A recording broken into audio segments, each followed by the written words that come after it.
Hey everybody, welcome to today's episode. Incredibly lucky. We had somebody travel down just to talk to us, and we are very, very lucky. Mr. Rob Wolf, thank you so much for making the trek to come and see us. Of course, yeah. You have been blowing up in the last 2 years, just really taking off. And I have been following you. A lot of people have been following you, obviously, but there's not a ton about your backstory. We'd love to hear some if we could. Yeah. So first thing I know about you is that you were born in Livingston. Is that correct? From Livingston. From Livingston. Yeah, okay. from Bozeman originally. Okay. And then moved to Livingston in 2017 or 18. Okay. I can't remember, but I call Livingston kind of like my home. You know, Gotcha. it's kind of where I've always felt at home. Right. So, Right. Yeah. Okay. So did music start early in your life, or was that a later? Yeah. No. I mean, I've always sang, right? And me and my sister are both singers, and we'd always sing together. And I'd sing a lot of Michael Jackson, Jackson 5, just because I had a high little voice when I was younger. That explains a lot. And Okay. and yeah, so I always sing, and I always knew I kind of wanted to sing, but I also played a lot of baseball as well. So I was gonna pitch in college. Okay. That was kind of my goal, you know, and it wasn't until I was on a pretty serious travel team for scouting.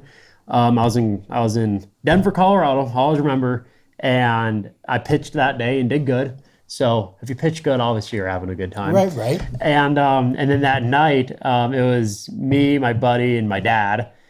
My buddy was like, "Dude, we're 18 at the time," so he's like, "Dude, let's go down to a karaoke bar, go sing the night away," right? Because he's always wanted to see me sing. I'm like, okay, whatever. So we find a hole in the wall place that we can go to and get in there and start singing. And maybe 20 people in there, and I sang "Much Too Young" and "Hallelujah." And it was getting the time where I needed to decide what to do with music or baseball. What do you want to do? So my dad came up to me right after we were done and asked. He was like, "Hey, like, what was your experience? Like, did you like it better singing or pitching?" And I was like, honestly, I had more fun singing in front of those 20 people. He was like, wow. "Oh, there's your decision." Really, like, just from your dad giving you that? Yeah, it just kind of opened my eyes. I was like, yeah, no, it's true. Okay. That's crazy. So from there, yeah, and then, I played the rest of that tournament, but, stopped doing the traveling team, had a fun rest of the baseball season, and went to Nashville that summer. So. Wow, that is amazing. Yeah. And I just want to touch upon that. I've always, you have this tenor voice that's just beautiful, but there's a soulful in it, like some soulful feeling behind it. And now that you mentioned that, you started out early with your sister with, Jackson 5, that explains a lot of where that kind of came into. Yeah, no, that tiny yeah. bit of influence. It's funny, yeah, because, most country songs are pretty low and you can sing them high, but I listen to it. Yeah, I grew up on a lot of Garth Brooks, John Denver. Get a lot of John Denver feel, Brooks and Dunn, and back to Hank and Johnny Cash and stuff. But but I'd always sing "Oh Hi." "Rockin' Robin" was my go-to. That's a great song. Yeah, but yeah.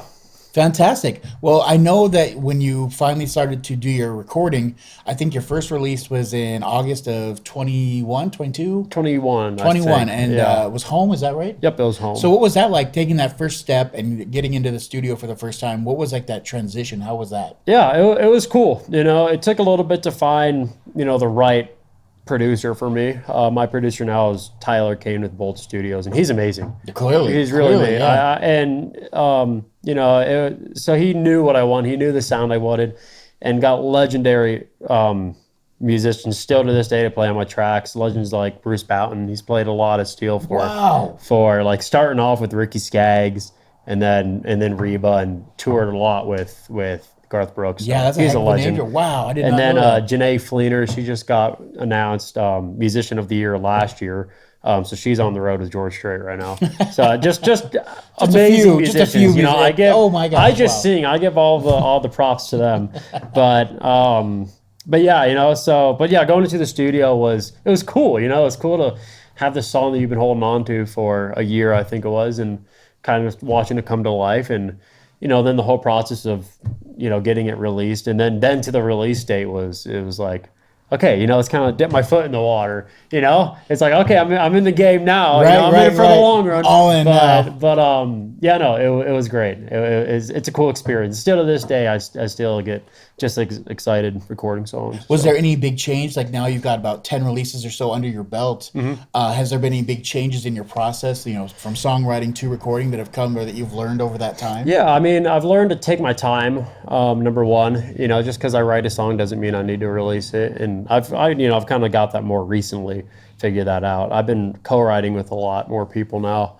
Because before I was kind of selfish and I was like, oh, I'm from Montana. Nobody can write about Montana. We're all taught that as early musicians, yeah. Yeah, but the best music comes from collaboration. Exactly. Yep. And so I've been writing with a lot of hit artists and hit songwriters and producing really good songs, and coming up with the good songs and trying to just find that niche, of singing about Montana and the mountains. And I kind of have this ongoing theme called Western romance. Yeah, and that can go into anything. It can go into talking about mountains or love or whatever, anything like that.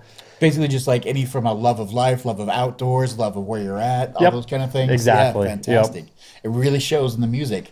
Do you have a favorite or like a songs that really exemplify? If you were to say, "Hey, take a listen," what would be the first thing you would tell somebody? Take a listen to this song first. Oh, one of my songs.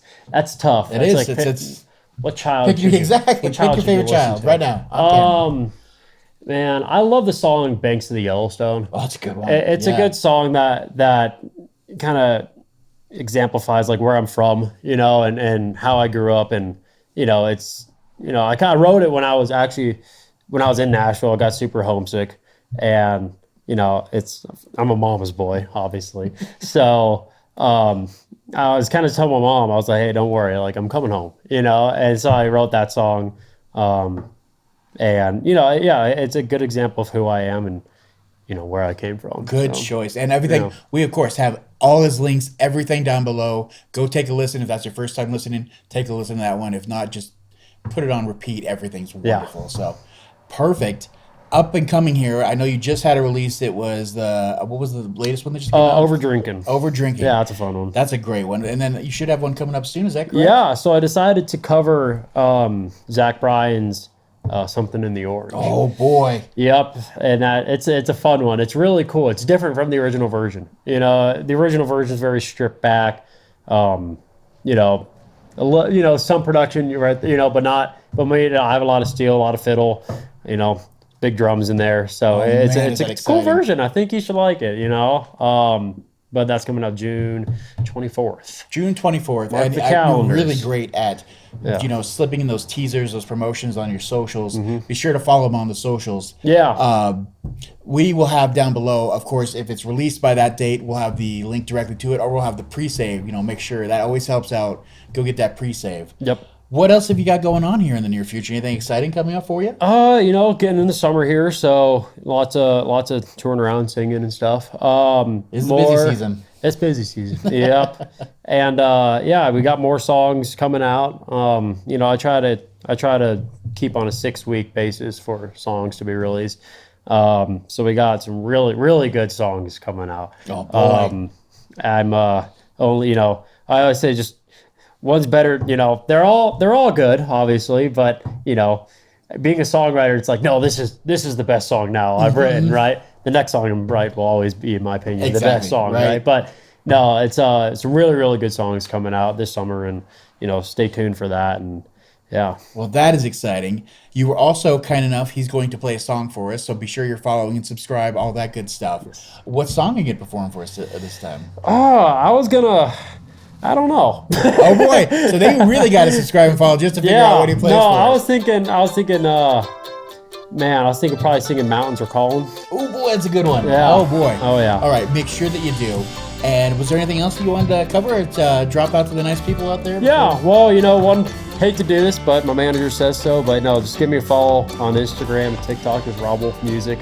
One follow goes a long way, especially in today's world. It really does. But no, it's fun because also, then, you can keep up on my show schedule when I'm singing, when I'm releasing, and everything like that. But no, and at the end of the day, hopefully you just enjoy my stuff. Perfect. Yes, take this time. It's just a minor second, but it helps any musician of any level. It really does. Make sure you give the follows and any likes you can if you see it come up. Really appreciate it. Mr. Rob Wolf, Hey, thank you appreciate again it. for taking the time to come to see us. And we'll see you guys on that next one. Bye.